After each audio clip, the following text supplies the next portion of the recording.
Donc nous allons aborder aujourd'hui les précautions standards. Les objectifs de ce cours vont être comprendre le contexte et les enjeux actuels dans lesquels s'inscrivent les précautions standards et leur évolution. En fait, depuis leur élaboration aux États-Unis dans les années 80, eh bien, elles n'ont cessé d'évoluer. Et en fait, elles ont évolué, on le verra, avec les différentes émergences pour aboutir à une version finalisée qui est en fait celle d'aujourd'hui et qui pourra certainement encore évoluer, on ne sait pas. Et la dernière actualisation en France date de 2017, donc c'est de l'année dernière. Ce qui veut dire que ce cours est un petit peu modifié par rapport au cours de 2017. C'est un petit peu modifié parce qu'on abordait déjà, sans que ça soit formellement écrit dans ces précautions standards, certains sujets qui étaient d'importance en matière d'hygiène. Donc j'abordais déjà dans le cours de 2017, mais ici que j'approfondis dans le cours de 2018. Mais ne vous inquiétez pas, je vais vous piloter. Ensuite, il est important pour bien comprendre l'implication des précautions standards de connaître les principes de la chaîne de transmission des agents infectieux en vue d'identifier les risques d'infection associés aux soins. Vous connaissez la définition des infections associées aux soins, on vous en a déjà parlé? Très bien. Donc, dans les infections associées aux soins, on inclut les infections nosocomiales qui sont en fait des infections associées aux soins acquises en établissement de santé. Les infections associées aux soins comprennent également les infections réalisées au cabinet médical en ville ou au domicile, en hospitalisation à domicile, dès lors qu'il y a une prise en charge pour des soins au sens très très large. Donc c'est la prise en charge. Ensuite, dans les objectifs, il va falloir savoir situer la place des précautions standards dans la stratégie de maîtrise des infections associées aux soins et savoir mettre en œuvre les précautions standards avec pertinence. La pertinence, c'est quelque chose qui va vous suivre tout au long de vos études et tout au long de votre carrière, parce qu'aujourd'hui, dans le contexte de maîtrise des coûts dans lequel nous sommes, on a l'obligation de réfléchir à ce qu'on fait, à ce qu'on prescrit. Et en fait, l'évaluation de la pertinence, en tout cas des soins, est un sujet important. Donc on ne peut pas parler des précautions standards sans évoquer l'histoire. Et vous le savez, de grands fléaux épidémiques ont marqué l'histoire de l'humanité avec la peste, la variole, le choléra qui ont décimé les populations. Et heureusement, on n'en est plus là. La grippe espagnole à la fin de la guerre, 1918. Et après, donc vers la moitié du XXe siècle, nous avons constaté un recul majeur de ces grandes infections avec la découverte et l'expansion de la vaccination, la meilleure alimentation avec des sujets qui deviennent finalement moins sensibles, les mesures d'hygiène, qu'elles soient publiques ou à l'hôpital, et surtout l'essor des antibiotiques. Et dans les années 70-80, on avait une croyance qui faisait que pour nous, les maladies infectieuses étaient sur le point d'être totalement maîtrisées et que tout ça, c'était dans le domaine du passé. Dans les années 80, émerge la pandémie du virus de l'immunodéficience humaine, avec le syndrome d'immunodéficience acquise, et l'émergence des bactéries multirésistantes, qui sont le spectre finalement que les antibiotiques peut-être ne seront pas éternels et qu'à un moment donné, il est possible qu'on ne puisse plus les utiliser sur certains pathogènes qui vont devenir résistants.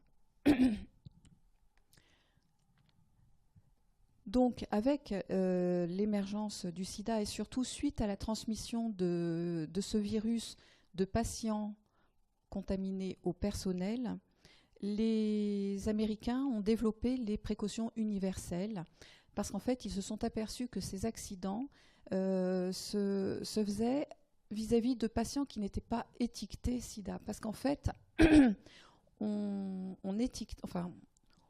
fléchait les patients qui avaient ce virus et on fléchait aussi les prélèvements. Pardon. C'est-à-dire que les tubes de biologie qui contenaient du sang contaminé étaient, vous n'avez pas connu les pastilles rouges, mais étaient repérées à l'aide de pastilles rouges. Et en fait, on s'est aperçu que les soignants prenaient infiniment plus de précautions dans la manipulation de ce sang contaminé lorsqu'il était fléché et n'en prenaient pas quand les tubes de sang ou les patients n'étaient pas fléchés. Et en fait, c'est ce qui a généré les transmissions. Donc en fait, les précautions universelles étaient uniquement de prendre des précautions systématiquement pour tout patient pour prévenir la transmission de VIH véhiculée par le sang. En 1987, on a étendu, en fait, c'est les Américains toujours, ont étendu leurs recommandations à tous les liquides biologiques, sauf la sueur. Donc la sueur ne fait pas partie des liquides biologiques, ce qui veut dire que lorsque vous examinez un patient vous le faites sans gants, parce que vous n'avez pas besoin de vous protéger vis-à-vis d'un liquide biologique qui est la sueur, quand vous examinez un patient. Donc, ce sont les liquides biologiques et les contacts avec la peau lésée. Donc, si le patient a des excoriations ou des lésions cutanées, eh bien là, il faut vous protéger. Et aussi vis-à-vis des muqueuses. Donc, ces précautions universelles ont été étendues aux liquides biologiques pour finalement donner naissance en 1996 aux premières précautions standards qui incluaient en fait la prévention vis-à-vis de l'exposition au sang et aux liquides biologiques. En fait, elle n'a fait que rassembler les deux et s'est appelée précaution standard pour bien les distinguer des deux autres. En France, la circulaire est apparue un petit peu après, 2 ans après, en 1998. Elle est relative à la prévention de la transmission des agents infectieux véhiculés par le sang et les liquides biologiques. Donc c'est bien la traduction américaine des précautions standards. Donc lors des soins et dans les établissements de santé. Donc à cette époque, on ne parlait pas d'infection associée aux soins, mais bien d'infection nosocomiale. Et aujourd'hui, les précautions standards sont aussi à prendre hors du cadre des établissements de santé. Donc lors de toute prise en charge de tout patient. Ensuite, qu'est-ce qui s'est passé ? Dans les années 2000, on a pu constater d'autres émergences. Le SRAS, la grippe aviaire, donc avec les coronavirus, vers les années 2003-2004, la pandémie grippale H1N1 en 2009, et surtout l'émergence des bactéries hautement résistantes émergentes, donc aux antibiotiques, avec Enterococcus faecium résistant aux glycopeptides et les entérobactéries sécrétrices de carbapénémase. Et l'émergence de ces BHRE montre la fragilité de la pérennité, de l'efficacité des antibiotiques, et donc a été classée enjeu majeur de santé publique en 2013. Avec ces nouvelles émergences, on peut constater que le patient peut être porteur asymptomatique, notamment le portage de BMR ou de BHRE n'est pas inscrit sur le front des patients. Et pour autant, quand on est porteur d'une BMR ou d'une BHRE, on peut n'avoir aucun signe clinique puisque le portage est digestif. Ces bactéries-là sont des bactéries commensales habituelles du tube digestif. La seule différence entre elles et les bactéries sauvages, c'est leur résistance aux antibiotiques. Ensuite, les infections associées aux soins sont essentiellement dues aux bactéries commensales du patient. Donc, dès qu'un patient est porteur, il a le risque de s'infecter suite à des soins invasifs avec ses propres bactéries commensales. Donc, devenir porteur en soi n'est pas vraiment un risque infectieux, il l'est à partir du moment où on va créer des portes d'entrée pour ce germe-là et pour qu'il puisse devenir pathogène. Donc, c'est à la faveur soit de la pose d'un cathéter, de la pose d'une sonde urinaire, d'une intubation-ventilation assistée, bref, ou d'une intervention chirurgicale. Bref, l'ensemble des actes invasifs vont permettre à ces bactéries commensales d'exprimer un pouvoir pathogène qu'elles n'expriment pas normalement. Ensuite, vous avez aussi la profondeur de l'immunodépression de l'hôte. Et par exemple, chez les patients en aplasie, les bactéries du tube digestif peuvent, par translocation, passer dans le sang et donc faire des septicémies. Donc il y a aussi la fragilité et l'immunodépression qui peuvent être à elle seule un risque de développer une infection associée aux soins avec ces bactéries commensales. Et lorsqu'elles ont un mécanisme de résistance tel que la résistance au carbapénème, plus les autres bêta-lactamines, parce qu'en général, la résistance au carbapénème est associée à la résistance aux autres bêta-lactamines, puisque souvent on a un gène qui code pour la BLSE et un gène qui code pour la carbapénémase, font que finalement le traitement de ces patients fragiles devient problématique. Alors, par ailleurs, le diagnostic d'infection peut être retardé. Par exemple, un patient arrive avec des signes cliniques d'infection. Pour autant, il est nécessaire parfois de faire certains examens pour poser le diagnostic et pour ensuite mettre en œuvre les précautions adaptées, optimales. Donc, il y a un moment où finalement, on n'aura pas forcément pris les bonnes précautions et on aura exposé le personnel ou les autres patients ou les visiteurs au risque de transmission. Je vous donne l'exemple de la grippe, puisque c'est actuel. La grippe est contagieuse 24 heures avant le début des signes cliniques. Donc pendant ces 24 heures, le sujet contagieux ne se sait pas malade, puisqu'il aura ses signes cliniques débutant brutalement 24 heures après sa période de contagiosité. Et donc, pendant cette période de contagiosité, si on ne fait rien, on a un risque de transmission du virus et un risque d'acquérir donc cette grippe. Ensuite, les patients peuvent rester aussi contagieux après la guérison. Donc ça, il faut le savoir. Alors, dans ce nouveau contexte d'émergence et avec ces nouvelles données épidémiologiques qui sont arrivées au fur et à mesure avec le temps, c'est de la connaissance qui s'est accumulée et qu'on a exploitée. Donc, aux États-Unis, en 2007, il y a eu cette actualisation des précautions standards avec une introduction de l'hygiène respiratoire. En fait, ils ont renforcé la protection respiratoire dans l'établissement de santé ou au cours du soin.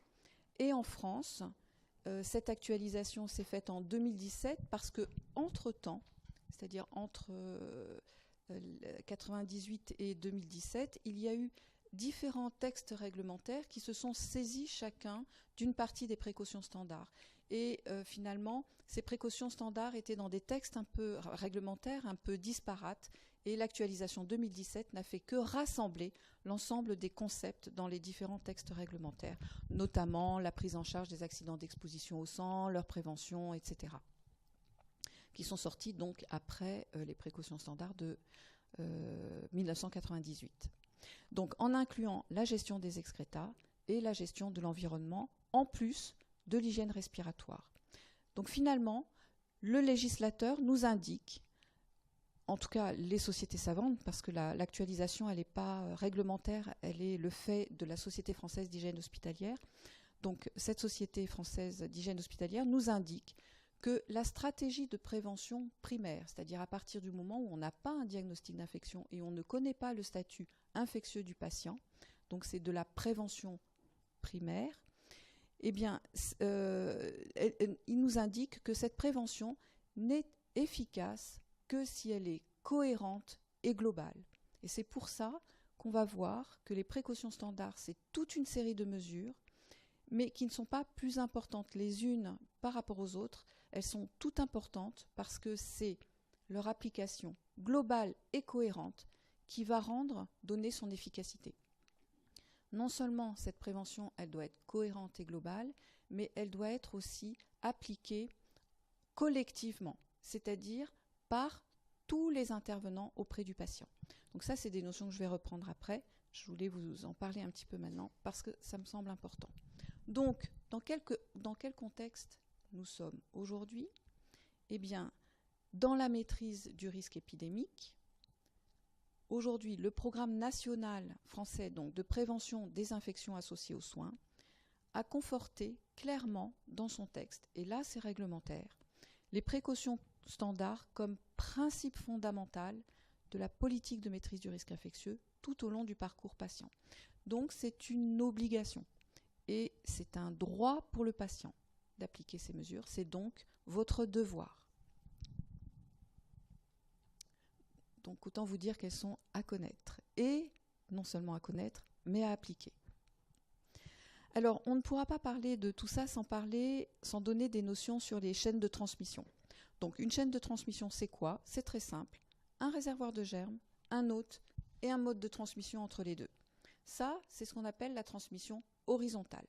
Le réservoir de germes, c'est le réservoir qui assure la survie des germes. Donc, il peut être humain, animal, c'est le cas des zoonoses, ou environnemental. Cette transmission concerne tous les agents infectieux, c'est-à-dire les bactéries, les virus, les champignons, les levures, les parasites et les prions. Pour la transmission horizontale, pour les voies de transmission, elle peut être horizontale ou verticale. La transmission verticale, c'est la transmission materno-fœtale. La transmission verticale, elle peut être directe. Et dans le mot direct, vous devez comprendre interhumaine. Alors, je vais m'arrêter 2 secondes sur cette notion. C'est important parce que, en fait, vous allez voir différentes définitions si vous allez un petit peu sur Internet sur ces notions-là. Parce que si vous êtes aux États-Unis, vous allez voir cette transmission horizontale d'une certaine façon et en France d'une autre façon. Et en France, suivant l'orateur, s'il prend ses références dans les références américaines, il va vous les transmettre d'une certaine façon. Et si on prend les références françaises qui sont le PILI, et pour vous, ce qui est important, la référence, c'est le livre du PILI et le CN, le concours d'internat. Donc, ce sont ces notions-là que j'ai choisies, évidemment, pour ne pas vous perdre. Donc, la transmission directe aux États-Unis, elle est considérée comme le réservoir étant en contact direct avec l'humain. Ce qui veut dire que pour eux, si l'environnement est le réservoir, la transmission directe entre un environnement contaminé et l'humain peut constituer une transmission directe. Or, en France, on considère que la transmission directe n'est que la transmission interhumaine. Donc, toutes les autres transmissions sont des transmissions indirectes. Donc, retenez ça, c'est assez simple. Il y a une grosse différence qui est fondamentale. C'est l'hygiène des mains. Enfin, c'est la place des mains, en fait, dans la transmission croisée. Transmission croisée, c'est transmission interhumaine. Aux États-Unis, les mains sont considérées comme une transmission indirecte parce qu'elles font le lien entre un réservoir qui est un patient contaminé et un autre patient. Donc, il n'y a pas pour eux de ligne directe entre le réservoir et le patient et l'autre réceptif. Donc, pour eux, les mains, ça n'est qu'une source de transmission et c'est de la transmission indirecte. En France, en tout cas pour vous, ce que vous devez retenir, c'est que les mains, c'est de la transmission directe parce qu'elle est interhumaine. Et qu'en fait, le soignant qui a ses mains contaminées est lui-même devenu un réservoir, puisque c'est l'humain qui est le réservoir du germe, en tout cas pour les BMR. L'environnement aussi peut être contaminé, mais dans ce cas-là, on parle de transmission indirecte. C'est bon? Donc, ne vous inquiétez pas si vous voyez les 2 notions. Vous devez garder celle-là. Alors, la transmission directe, elle peut se faire comment? Elle peut se faire par contact, cutané ou muqueux, par l'intermédiaire de gouttelettes, par l'intermédiaire de l'air et par réfraction cutanée. C'est le domaine des accidents d'exposition au sang. Pour les Américains, la transmission directe ne concerne que la transmission par contact et effraction cutanée. En fait, les gouttelettes et l'air n'ont pas la qualification de direct et indirect aux États-Unis. En France, oui. La transmission directe par contact, c'est le contact physique direct. Et vous voyez là le rôle prépondérant des mains qui peuvent être contaminées et transmettre n'importe quel germe, qu'il soit pathogène ou commensal et portant une résistance bactérienne. Les gouttelettes ont un diamètre supérieur à 5 microns et sont issus du tractus respiratoire et plus précisément de la flore oropharyngée. Donc quand je parle fort, vite, si je tousse ou si j'éternue et que je suis porteuse soit du virus de la grippe en incubation, soit de pathogènes comme le méningocoque ou le pneumocoque ou Haemophilus influenzae ou Bordetella pertussis qui est l'agent responsable de la coqueluche et qui donne des toux très importantes, eh bien la personne qui sera en face de moi au moment de l'émission soit de la toux, de l'éternuement ou de la parole, à moins d'1 mètre, a tous les risques de se contaminer avec les gouttelettes. En fait, ces gouttelettes, si elles sont supérieures à 5 microns, c'est qu'elles sont assez grosses. Et finalement, elles ne vont pas aller très loin, sauf dans l'éternuement où ça peut aller jusqu'à 6 mètres. Et leur devenir, c'est de tomber sur le sol une fois qu'elles sont émises. Donc en fait, une fois qu'elles sont tombées, il n'y a plus de risque. Donc, si vous avez un patient qui tousse ou qui, vous savez qu'il éternue pour diverses raisons, eh bien, vous devez l'approcher avec un équipement de protection individuelle pour éviter d'attraper finalement un germe. La voie aérienne amène la notion de noyau de condensation. Alors, qu'est-ce qu'un noyau de condensation ? Ce sont des microparticules, celles-là sont inférieures à 5 microns, et c'est un résidu d'aérosol. En fait, dans l'éternuement et la toux, vous avez aussi des particules très très fines qui vont très rapidement se dessécher et qui contiennent des germes, qui portent des germes, et à partir du moment où elles vont se dessécher, elles vont rester longtemps en suspension dans l'air et vont se comporter comme des poussières. Donc qu'est-ce qui va se passer avec ces poussières porteuses de germes ? Eh bien, elles vont aller et venir au gré des courants d'air, par exemple, et vont rester en suspension dans l'air, dans la chambre du patient.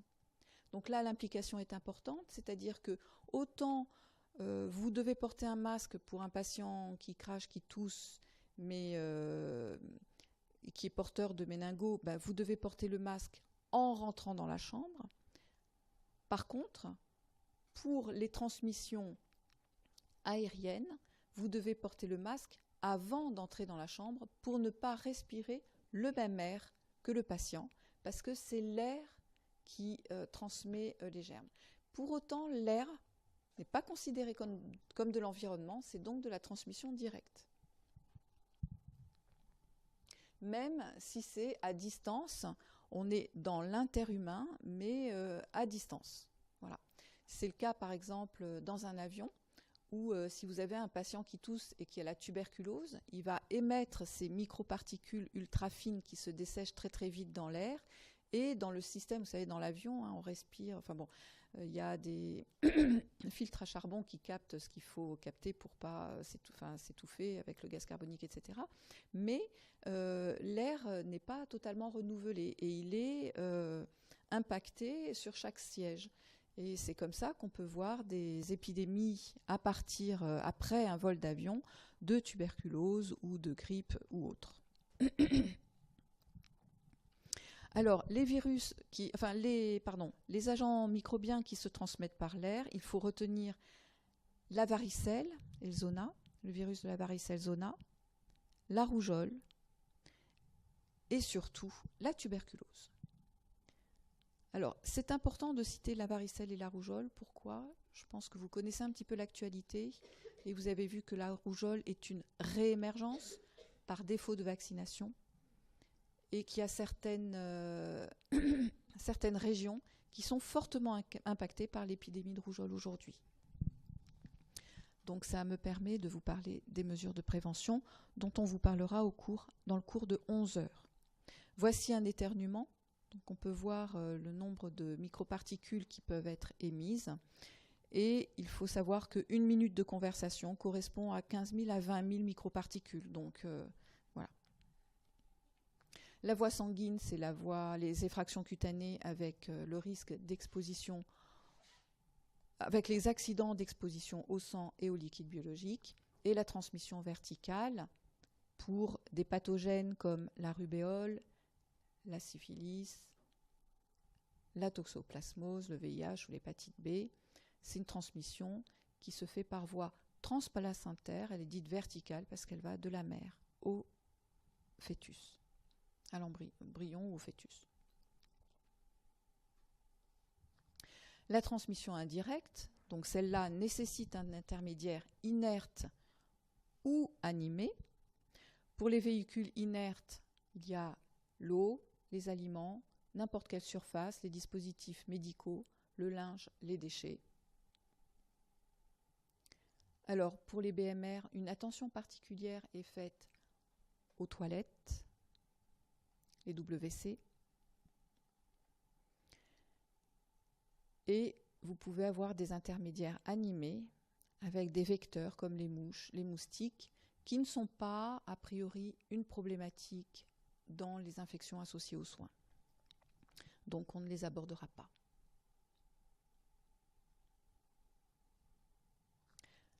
Donc, ces fameuses précautions standards, elles sont destinées d'éviter la transmission de micro-organismes.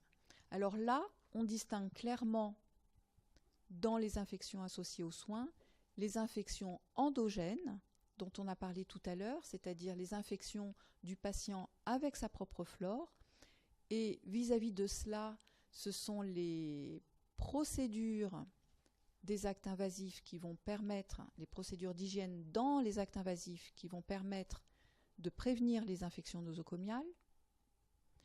Et là, on est dans des infections exogènes qui peuvent aussi intéresser les actes invasifs, mais qui sont apportés, mais dont les germes sont apportés soit par les soignants, soit par le matériel ou autre. À partir du moment, donc la condition, c'est que ces agents bactériens, enfin ces agents pathogènes, ces agents infectieux, ils ne sont pas forcément pathogènes, ces agents infectieux aient la capacité de résister dans l'environnement, c'est-à-dire dans des conditions très précaires pour les germes. Vous savez, les germes, ils ont besoin aussi de manger et de s'hydrater, et que sur des supports inertes secs, la plupart des germes ont vraiment du mal à survivre. Donc, le risque environnemental est lié à la capacité qu'ont certains agents infectieux de persister dans cet environnement qui n'est pas propice à la multiplication bactérienne. Donc, éviter la transmission de patient à patient directement, de patient à soignant, de soignant à patient, et de l'environnement aux patients et aux soignants. Donc les précautions standards, je vous avais parlé d'une stratégie globale, vont essayer globalement de prévenir par toutes les petites mesures, ce n'est pas des petites mesures, c'est des mesures qui s'additionnent les unes aux autres, vont prévenir la transmission de micro-organismes. Alors attention, les précautions standards, elles doivent être simples à appliquer. Sinon, ça va être trop compliqué de prendre en charge toute une unité de soins s'il y a, pour chaque prise en charge, trop de choses à penser et trop de choses à faire. Donc, elles ne couvrent pas l'ensemble du risque de transmission, elles le diminuent. Mais cette diminution, elle est fondamentale, en fait. Sinon, dans les hôpitaux, il y aurait tout le temps des épidémies. Et cette prévention primaire, on le sait aujourd'hui, elle est efficace.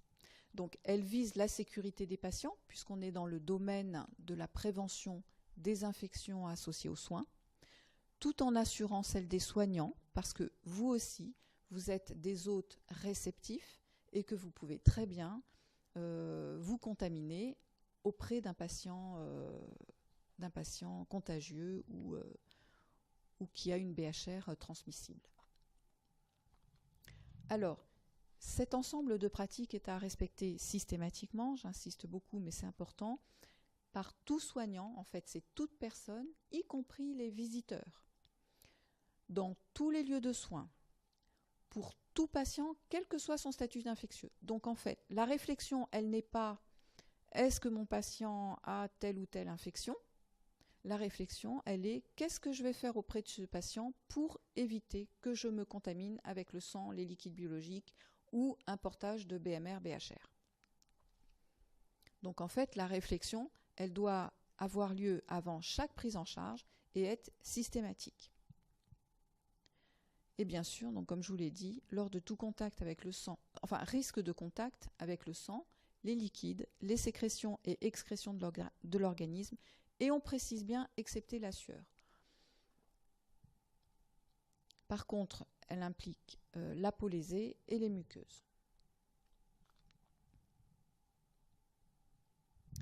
Dans le cadre de la prévention des infections associées aux soins, ou plutôt des infections, et dans le cadre des infections exogènes, c'est-à-dire qui ne sont pas liées aux germes du patient, les précautions standards sont donc un socle pour tout, un socle minimum. Mais à ce socle va s'ajouter des précautions complémentaires dès lors qu'on aura identifié un risque particulier sur lequel on aura mis un nom, coqueluche, grippe, tuberculose. Et dans ce cas-là, les précautions standards ne suffisent plus, parce qu'elles sont simples à mettre en œuvre, etc. Mais elles ne couvrent pas 100% du risque, elles le diminuent seulement.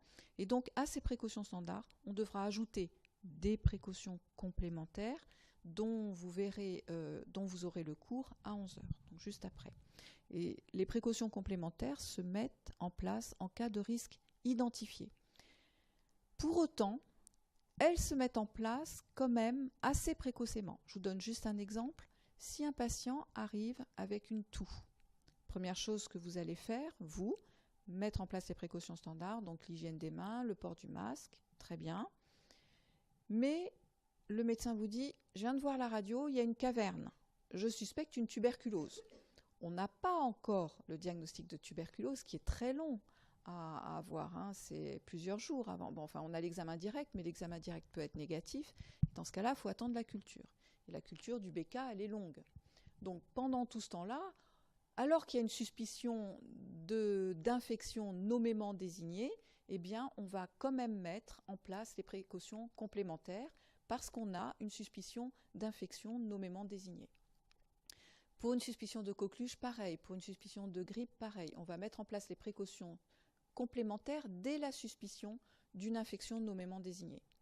Et avant, c'est les précautions standards. Donc si par exemple votre patient tousse, qu'on sait qu'il a une dilatation des bronches, qu'il n'est pas très fébrile, qu'il vient pour autre chose que pour sa toux, on mettra quand même un masque, et c'est obligatoire aujourd'hui, mais pour autant, on ne mettra pas en place de précautions complémentaires, puisque chez lui, on ne va pas suspecter ni la grippe, ni...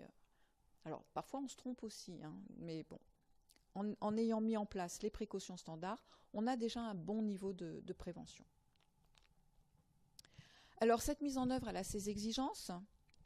Elle nécessite des connaissances adaptées, actualisées et l'existence de protocoles, des formations sur site ou la formation universitaire, des moyens mis à disposition, et ça, c'est l'obligation et la responsabilité des directions, une observance optimale, et ça, c'est votre responsabilité, et des évaluations régulières pour rentrer dans la roue de l'amélioration continue de la qualité. Donc, régulièrement, dans les hôpitaux, les précautions standards sont évaluées.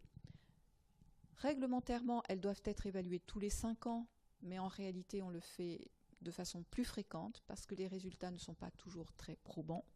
Et donc, on met en place des mesures correctives qui reposent essentiellement sur de l'information, distribution de flyers et autres pour rappeler leur importance. Et donc, quand on met en place des mesures correctives, on a envie, avant les 5 ans, de connaître leur impact pour savoir si ces mesures correctives sont suffisantes. Si elles ne le sont pas, eh bien, on en élaborera d'autres et on est là dans l'amélioration continue de la qualité, qui est quelque chose que vous allez entendre tout au long de votre carrière. Alors, les précautions standards reposent sur 6 axes. L'hygiène des mains, les équipements de protection individuelle, et on en a un petit peu parlé, l'hygiène respiratoire, qui s'est en fait accentuée suite aux émergences, la prévention des AES, qui faisait partie intégrante dès le début des précautions universelles, des précautions standards américaines. La nouveauté, c'est la gestion des excrétas. Alors, Parlons 2 minutes de cette gestion des excrétas pour situer sa place. Vous l'étudiez avant dans les précautions complémentaires, c'est-à-dire qu'à partir du moment où on avait identifié un patient porteur de BMR ou encore plus un patient porteur de BHR, dans les précautions standards, on développait la gestion des excrétas d'une certaine façon. Et ensuite, aujourd'hui, on s'est aperçu que finalement, on peut très bien passer à côté d'un patient porteur, soit de BMR, soit de BHR, parce que les dépistages ne sont pas systématiques et en dehors de certaines conditions, ils ne doivent pas l'être. Donc la gestion des excrétas, les bonnes pratiques de gestion des excrétas sont rentrées dans les précautions standards. Ça veut dire qu'elles doivent être appliquées pour tout patient et non pas simplement sur des patients qui sont porteurs de risques. Et ensuite, la gestion de l'environnement, elle existait déjà dans les précautions standards initialement, mais là, elle s'est étendue à l'ensemble du bio-nettoyage de l'établissement de santé et son organisation. L'hygiène des mains, on l'a bien compris, le rôle des mains dans la transmission des infections a été largement démontré. Elle concerne tout le monde, le personnel, les patients ou les résidents quand on est dans des EHPAD, les proches et n'importe quel visiteur dans l'établissement. Elle a débuté à la fin du XIXe siècle par Semmelweis, qui avait constaté, il était en fait chef de service de 2 services de maternité. Et en fait, les accouchements n'étaient pas faits par les mêmes personnes. Alors, ce n'est pas pour stigmatiser une profession plutôt qu'une autre, mais la réalité, c'est que les femmes mouraient beaucoup plus d'infections puerpérales quand elles étaient accouchées par des internes que quand elles étaient accouchées par des sages-femmes. Et comme il était très observateur, il a vu que finalement la différence qu'il y avait entre les deux, c'est-à-dire les internes et les sages-femmes, ce n'était pas la technique de l'accouchement qu'il avait bien observé, il n'avait pas vu de différence, mais en revanche, il avait constaté que les internes, pour comprendre pourquoi les femmes étaient mortes d'infection puerpérale, faisaient des dissections, et lorsqu'ils étaient appelés pour accoucher, pour aider à l'accouchement des jeunes accouchés, eh bien, passer des salles de dissection aux salles d'accouchement sans précaution, en fait. Et donc, ils ensemençaient au moment de l'accouchement, avec les germes de celles qui étaient décédées par infection puerpérale, c'est le streptoa, eh bien, ils ensemençaient les jeunes accouchées qui, elles, finalement, développaient aussi dans les suites de l'accouchement une infection puerpérale. Donc, c'était assez catastrophique. Et en fait, il leur a demandé de faire une hygiène des mains entre la dissection, entre leurs activités de dissection et leurs activités d'obstétricien. Et en fait, vous voyez là, avec l'instauration du chlorure de chaux pour l'hygiène des mains, alors je ne vous dis pas l'état des mains après ça, mais bref, ça a été très très très efficace, puisqu'il a constaté finalement,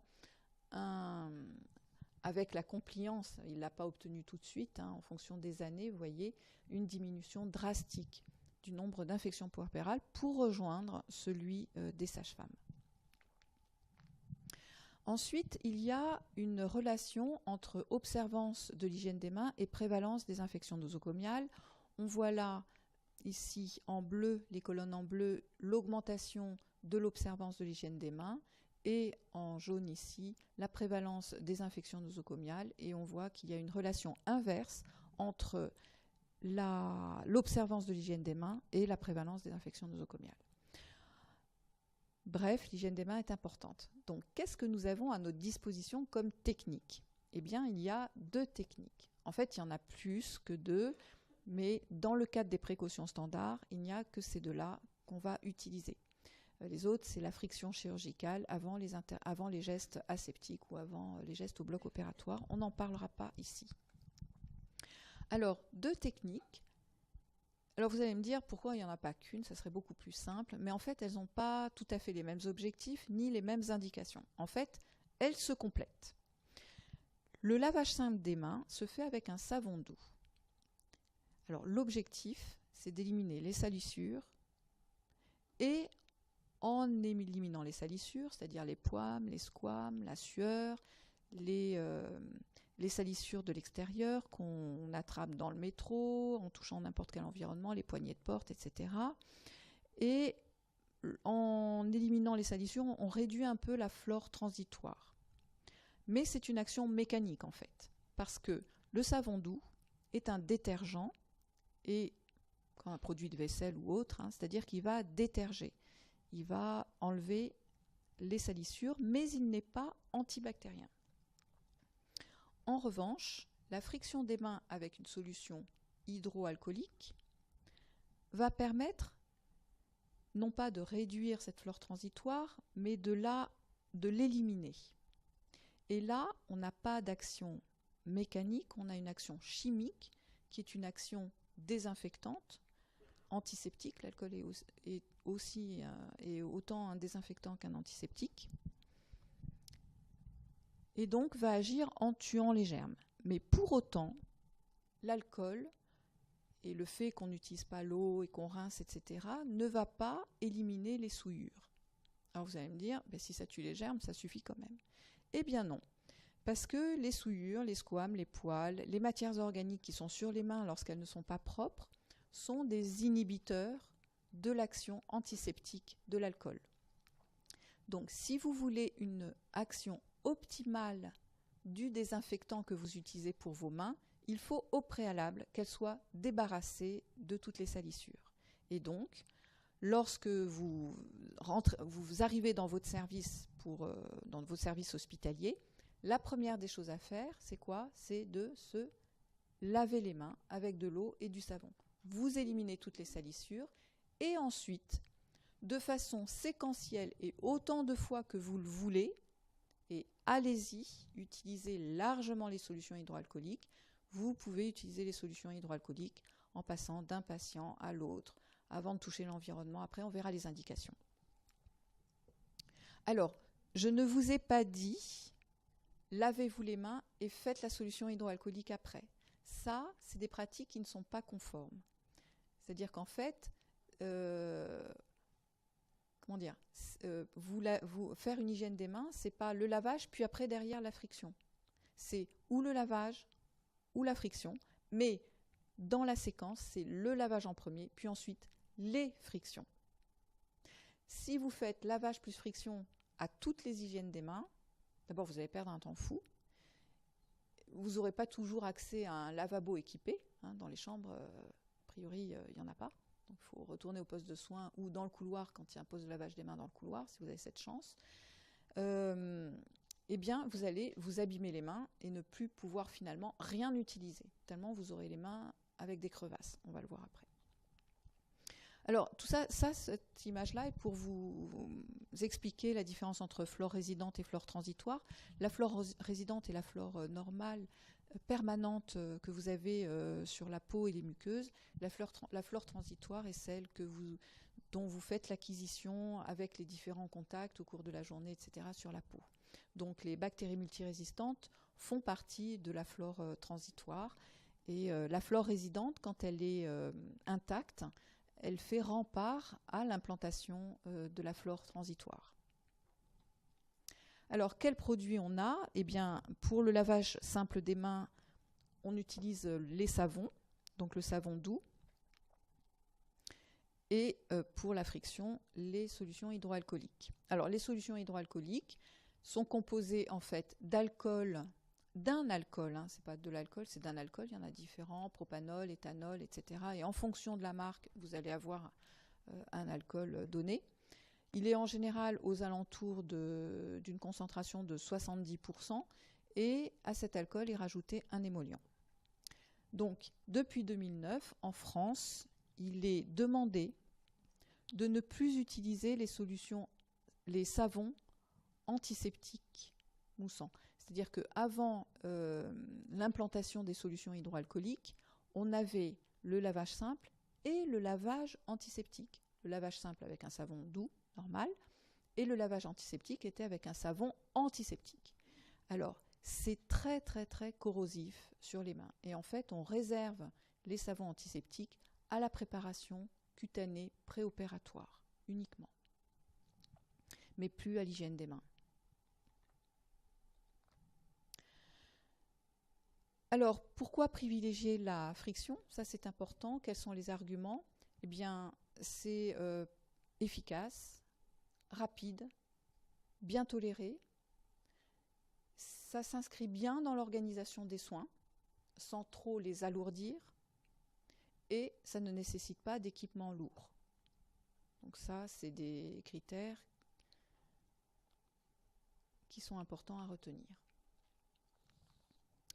En termes d'efficacité, donc sur cette figure, on a là, ici, vers le haut, la diminution de l'inoculum. Donc on est à l'inverse puisque ça monte, mais en fait, c'est que l'inoculum, ça baisse, et de 0 à 3 logs.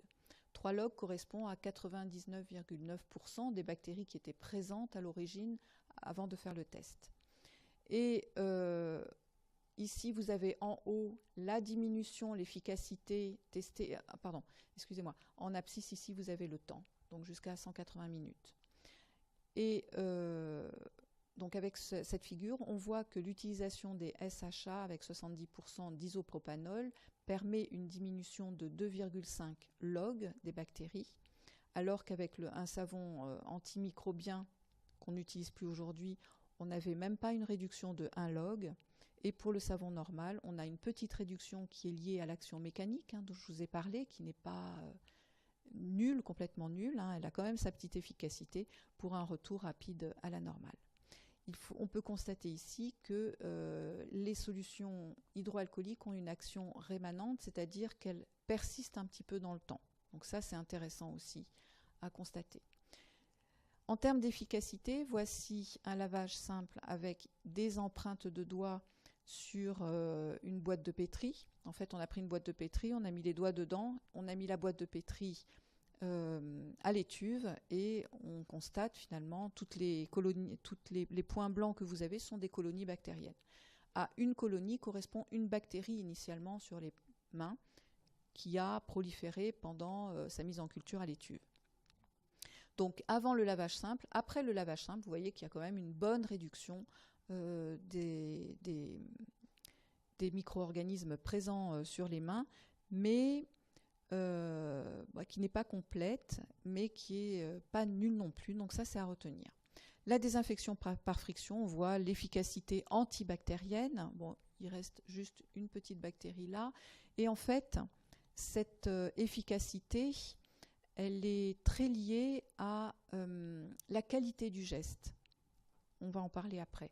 Donc, le temps passé par une infirmière à se laver les mains pendant 8 heures de travail, elle est de 56 minutes quand on fait que du lavage simple, elle est de 18 minutes quand on pratique la solution hydroalcoolique. Donc vous voyez le gain de temps. Ensuite, la tolérance. Donc là, ces mains-là sont des mains qui sont desséchées. Et quand la peau est desséchée, surtout en hiver, et que vous fermez la main, eh bien vous faites des micro-fissures ou des gerçures et des fissures. Et là, vous perdez finalement votre premier élément de prévention qui est l'intégrité de la barrière cutanée. Ça, c'est embêtant parce que ça va vous exposer au risque de transmission puisque quand même la plupart des virus ne traversent pas la peau saine. Donc à partir du moment où vous avez des excoriations, vous devenez un hôte plus sensible. Alors, comment a été démontré l'effet, la tolérance en fait des solutions hydroalcooliques sur l'état des mains? Eh bien, d'abord par une auto-évaluation. En fait, on a demandé à des soignants de décrire leur état de base après des solutions hydroalcooliques ici en jaune. Oh, ça marche pas bien ça. Et en bleu, l'eau et du savon. Et ensuite, après 2 semaines d'utilisation de la même méthode tout le temps, pas les deux, eh bien, on s'aperçoit que la sensation de sécheresse cutanée, elle est beaucoup plus importante avec le savon doux, l'eau et le savon, qu'avec les SHA, voire même une petite amélioration en termes de sécheresse cutanée. Et ensuite, l'hydratation, elle peut être testée en laboratoire et on voit là que l'hydratation de la peau, elle évolue vers la sécheresse avec l'eau et le savon, alors qu'avec la SHA, elle a plutôt tendance à peine à régresser. Je ne pense pas que ça soit significatif, mais on peut dire en tout cas que l'utilisation des SHA ne dessèche pas la peau. contrairement au savon. Donc, privilégiez vraiment les solutions hydroalcooliques si vous voulez, si vous voulez garder l'intégrité de votre peau et pouvoir continuer à travailler. Il y a des infirmières qui s'arrêtent, qui doivent s'arrêter, tellement qu'elles ont les mains abîmées. Et c'est le cas en particulier dans les services comme l'hématologie, où elles ont cette culture de lavage des mains encore, et on a du mal à leur faire... elles étaient tellement à cheval sur leur lavage des mains qu'on a du mal à leur faire adopter la solution hydroalcoolique. Et souvent, elles sont obligées de s'arrêter parce qu'elles ont tellement de crevasses qu'elles ne peuvent plus travailler. Donc voilà. Alors le savon dessèche plus la peau que l'alcool, ça c'est sûr. Mais en plus, l'émollient contenu dans la solution hydroalcoolique, comme une crème de beauté, va vous protéger cette peau. Alors, traditionnellement, vous allez encore entendre, au bout de 5 frictions, 3 ou 5 frictions hydroalcooliques, il faut se laver les mains parce qu'il y a une accumulation de l'émollient, de cette crème. Et on a l'impression d'avoir les mains poisseuses. En fait, aujourd'hui, on ne compte pas le nombre de frictions à partir duquel il faut se laver les mains. On vous laisse en fait juge de ça. Et c'est vrai qu'à un moment donné, au bout de plusieurs frictions, vous allez avoir cette impression de mains poisseuses. Vous aurez-vous envie de vous laver les mains pour retrouver un état de base, et on vous laisse juge en fait de ce moment. Donc l'organisation des soins, elle permet de réaliser l'hygiène des mains au plus près du soin. Alors les solutions hydroalcooliques, on peut les apporter avec soi, dans la poche, sur le chariot de soins. Alors vous allez me dire, mais dans les poches, elles sont sales, etc. Alors je vais juste vous mimer le geste pour d'emblée écarter toute suspicion par rapport à la contamination des mains parce que la solution hydroalcoolique est dans des poches sales. Parce qu'elles sont sales parce qu'on y met tout le temps les mains et qu'on ne fait pas toujours des frictions, malheureusement. Donc si on prend le flacon de solution hydroalcoolique dans votre poche contaminée, vous prenez votre flacon, vous étalez un peu de produit sur vos mains, vous reposez le flacon et vous étalez le produit. Et puis vous entrez en contact avec votre patient. Donc vous voyez là que même si votre poche est contaminée et que votre flacon est contaminé, à partir du moment où vous le laissez et vous étalez le produit après avoir déposé le flacon, il n'y a plus de risque de transmission.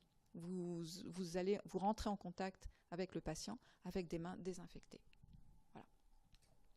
C'est souvent une question qu'on nous pose, donc c'est pour ça que j'ai lu la question.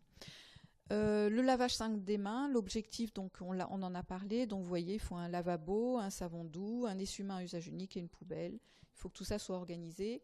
La friction hydroalcoolique. Alors la gestuelle, vous n'avez pas à la prendre par cœur aujourd'hui, elle est affichée dans tous les postes de soins et elle garantit l'efficacité de la solution hydroalcoolique. Alors, parfois les équipes d'hygiène peuvent vous proposer de faire un test, c'est-à-dire qu'ils ont des flacons de solution hydroalcoolique avec à l'intérieur, c'est pas un colorant, c'est un produit sensible aux UV et qui est luminescent en fait.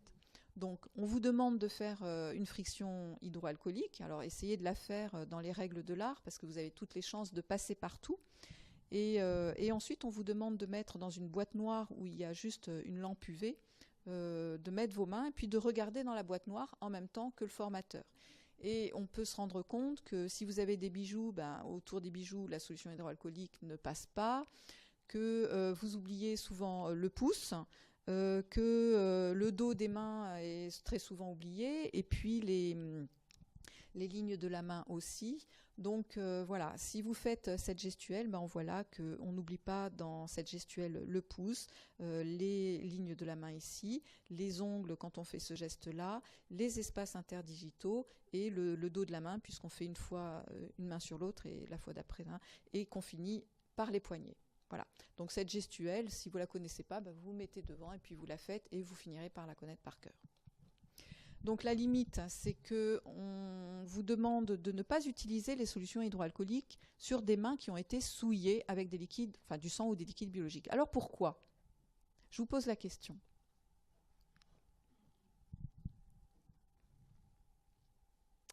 Pourquoi ? Alors c'est une contre-indication à l'utilisation des solutions hydroalcooliques. Vous vous occupez d'un patient et puis vous l'examinez, et puis sa sonde se déconnecte, ce qui n'est pas possible aujourd'hui puisqu'on a des systèmes de connexion sécurisés, mais bon, admettons, et puis hop, vous avez de l'urine sur les mains. Parce que vous essayez de régler le problème, et vous avez de l'urine sur les mains. Est-ce que vous... Bon, c'est une contre-indication à l'utilisation des solutions hydroalcooliques. Pourquoi? Avec ce que je vous ai expliqué, normalement, vous devriez le déduire. Pas d'idée? Très bien, ça c'est une des raisons, et c'est pas la seule. Donc la réponse, c'est que effectivement, les matières organiques, et les liquides biologiques en particulier, sont des inhibiteurs des désinfectants et des antiseptiques, donc des inhibiteurs de l'efficacité de l'alcool. Donc si vous mettez de l'alcool sur des mains qui contiennent des urines, eh bien vous n'allez pas être très efficace. Il y a une petite efficacité, mais pas totale. Et ensuite, qu'est-ce qui se passe une fois que l'alcool s'est évaporé? Parce que finalement, la friction hydroalcoolique, vous ne passez pas les mains sous l'eau. Après, vous attendez simplement que l'alcool sèche, ça met à peu près 30 secondes. Mais une fois que l'alcool s'est évaporé, qu'est-ce qui vous reste sur les mains? Il vous reste des urines. Et ça, c'est quand même pas très propre.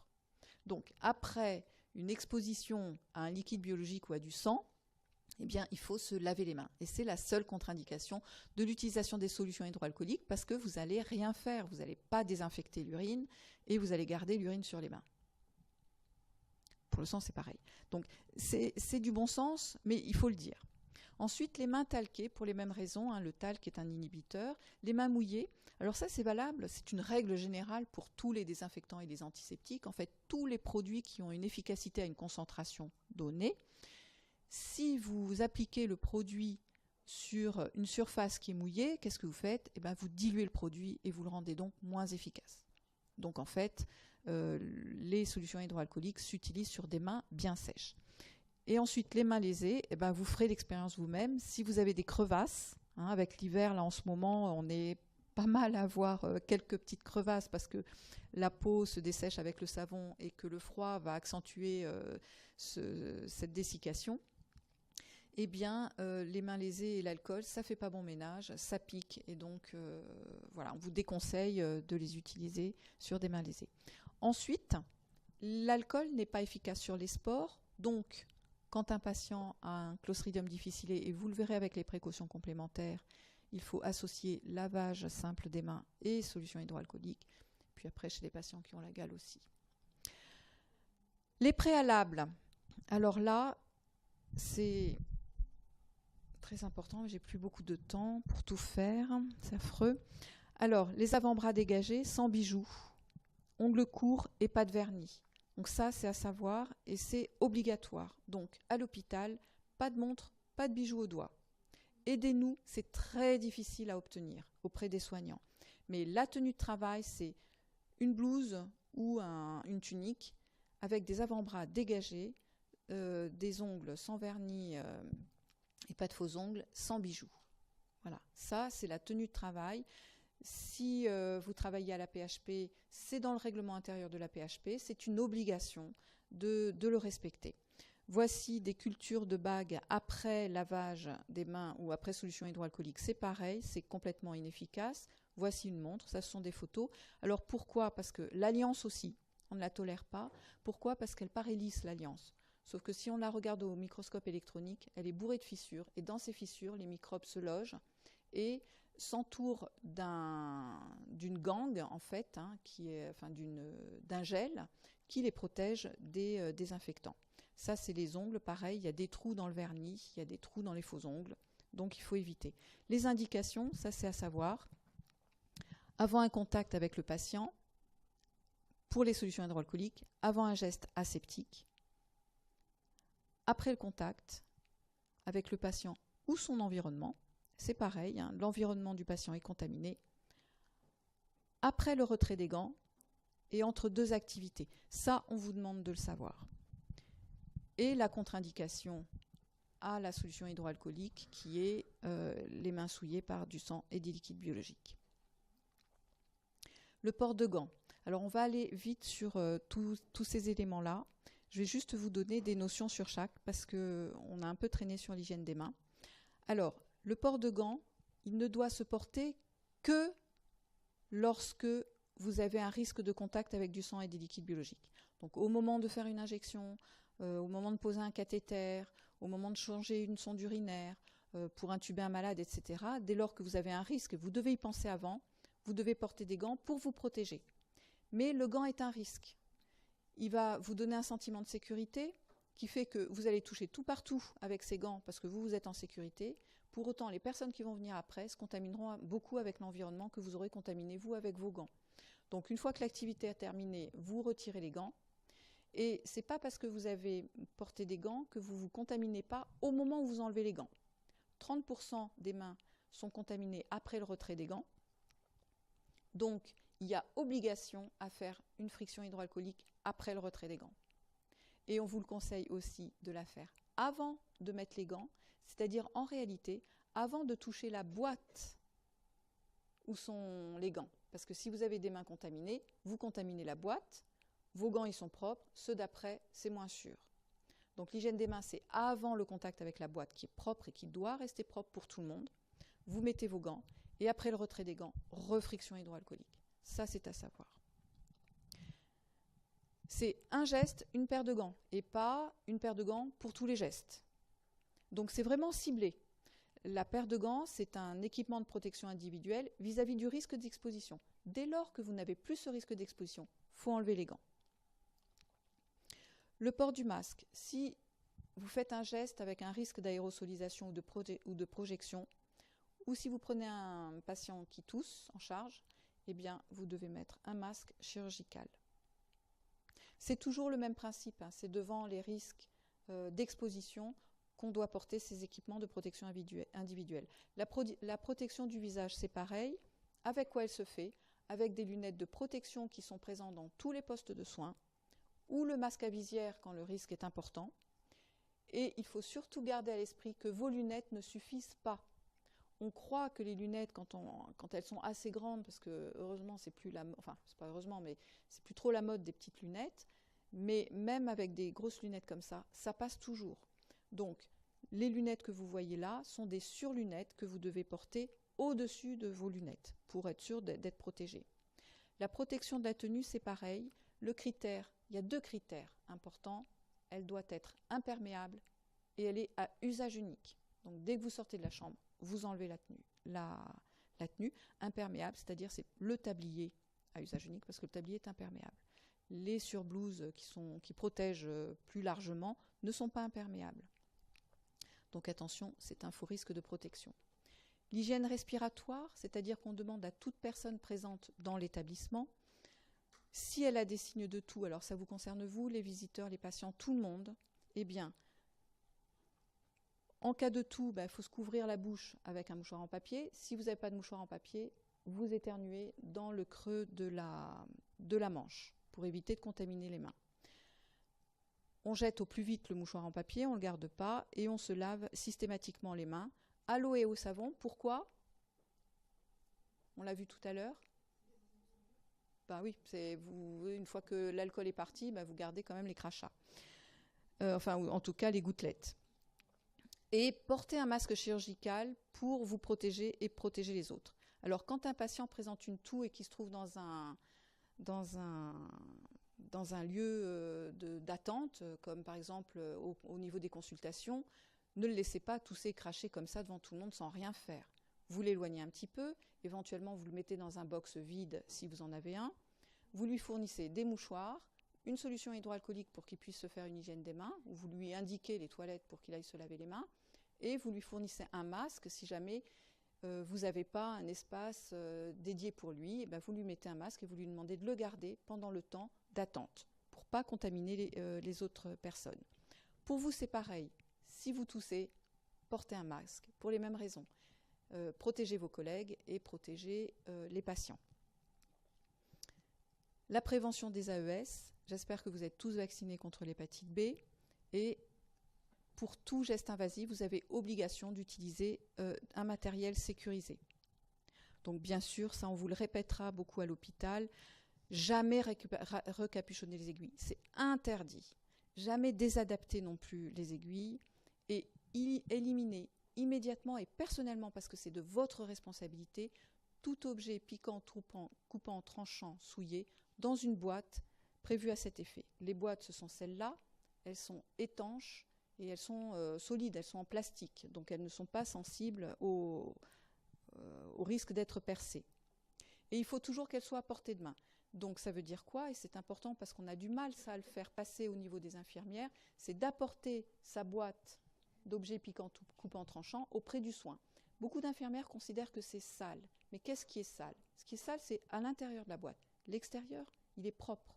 Donc ça n'est pas sale d'amener ça auprès du soin et c'est indispensable pour éviter les accidents d'exposition au sang. Souvent, c'est quand justement on ramène au poste de soin dans un plateau des aiguilles ou des scalpels qui ont été utilisés. Et quand on demande à une autre infirmière, s'il te plaît, tu peux me débarrasser ça parce que j'ai pas eu le temps. Et si elle ne sait pas qu'il y a un scalpel qui traîne, pof, elle va se couper, elle va se blesser. Donc il y a beaucoup d'accidents comme ça. Donc c'est immédiatement. Et puis il faut respecter surtout le niveau à ne pas dépasser, parce que ce qui est arrivé aussi dans les accidents d'exposition au sang, c'est que quand vous forcez pour rentrer une dernière fois avant d'aller chercher à l'autre bout du service une nouvelle boîte, eh bien, en forçant, on a constaté que ce qu'il était possible, c'est qu'un objet sorte et vous blesse à ce moment-là. Et ça arrive. Donc tout ce que je vous dis là, c'est arrivé. Donc toutes ces règles-là sont destinées à éviter que ça arrive. Gestion des excrétas. Alors les excrétas sont les selles, les urines, les vomissures. Alors, bon, là, un petit schéma juste pour vous montrer quelles sont les différentes méthodes de gérer les excrétas à l'hôpital. Soit quand on est incontinent, c'est une protection. Quand on est dépendant, c'est-à-dire on n'est pas autonome, on ne peut pas se lever tout seul, il y a soit la chaise percée avec le pot en dessous, soit le bassin. Et quand on est autonome, on utilise les toilettes. Alors, le risque au niveau des toilettes, c'est au moment de la chasse d'eau parce que ça crée un aérosol, vous le voyez ici, l'aérosol, et ça va contaminer tout l'environnement. Donc si vous avez un patient porteur de BMR dans une chambre double, une fois qu'il est allé aux toilettes, le patient suivant va l'attraper. C'est pratiquement obligatoire. Donc aujourd'hui, les hôpitaux, on essaye de les construire avec des chambres individuelles pour éviter ces risques de transmission qui aujourd'hui sont importants. Vous verrez dans les précautions complémentaires que les patients porteurs de risques doivent être hospitalisés en chambre individuelle. C'est entre autres pour ces raisons-là. Proscrire l'utilisation des douchettes rince-bassins. Vous savez, nettoyage à la main des bassins. Aujourd'hui, on doit être équipé pour éviter de laver les bassins à la main, manuellement. Et ces douchettes-là, vous voyez ici, elles sont responsables aussi de la contamination de l'environnement et de la contamination du soignant. Donc on a quoi? Des laveurs désinfecteurs de bassins. Et puis, aujourd'hui, des sacs protecteurs du bassin. C'est comme une litière pour chat. Et puis, il y a un matériel absorbant à l'intérieur pour absorber l'urine et tout ce qui est liquide. Vous mettez ce sac sur le bassin et quand le patient a terminé, eh bien, vous récupérez le sac, vous le fermez et vous le jetez tout bêtement. Le tissu absorbant va aussi absorber les odeurs et éviter que tout ça ne sente aussi au niveau du poste de soins, là où on a jeté le sac ou dans la chambre du patient. Les broyeurs pour bassins jetables, parce qu'il existe des bassins jetables, ne sont pas beaucoup utilisés en France, vous n'en verrez pas beaucoup. C'est surtout les anglo-saxons qui ont développé ce type de gestion. Gestion de l'environnement, il faut savoir que les micro-organismes survivent dans l'environnement et pour certains très longtemps, on voit 16 mois, 2 mois, plusieurs mois. Donc cette gestion, c'est le bio-nettoyage des locaux qui doit être organisé au sein de l'hôpital. Il y a des zones, il faut le savoir. Et en fonction des zones, eh bien, il y a une fréquence de bio-nettoyage qui est différente d'une zone à l'autre. Et surtout, l'utilisation d'un désinfectant en même temps que le nettoyant ou pas. C'est-à-dire que dans les locaux administratifs, on ne va pas utiliser de désinfectant, on va utiliser qu'un détergent. En revanche, plus on va vers la zone 4, plus on va utiliser des produits et détergents et désinfectants. Les surfaces, dès qu'elles sont contaminées, tout de suite, pour éviter que quelqu'un d'autre ne se contamine derrière vous, eh bien, vous avez l'obligation de désinfecter la surface avec les produits qui sont à votre disposition. Demandez au poste de soins. Vous avez toujours les produits qui sont à disposition dans le poste de soins. Souvent, c'est sous cette forme-là, en spray. Donc, le geste, ce n'est pas d'asperger la tâche sur le matériel, mais bien d'asperger sur une chiffonnette et de nettoyer avec la chiffonnette la surface contaminée.